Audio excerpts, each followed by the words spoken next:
Վանաձորում քաղաքացին իր սեփական տարածք ստիպված է հասնել այսպես։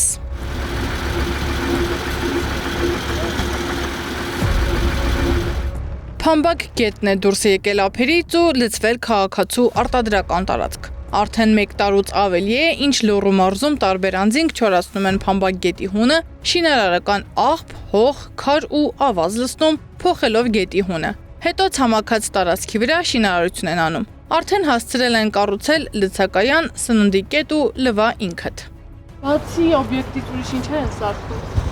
Այդտեղ զապրավկայա մեկի օբյեկտ է, իսկ հաջորդը, որ էլի սենց արել են, այդ M6-ից, որ հենց աչ եք թեքվում, պուճուր մոստիկ եք անցնում, ճիշտ է, հենց այդտեղ կանգնեք, այդտեղից էլ է երևում, ընդեղ էլ է էլի բենզակալոնկայա լվա ինքդ բանը, այդտեղ էլի լրիվ գետի վրա են եկել։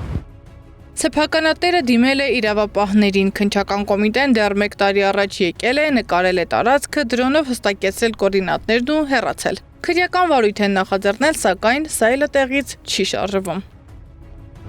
Այս հողը լրիվ լցրած ասա չպետք է եղնի։ Որ հողը։ Այն է, որ երևի Փարիզից են գոմեն հողը։ Հա։ Այդ հողը արդեն լիցք է։ Այդ գետի վրա է։ Գետի վրա է։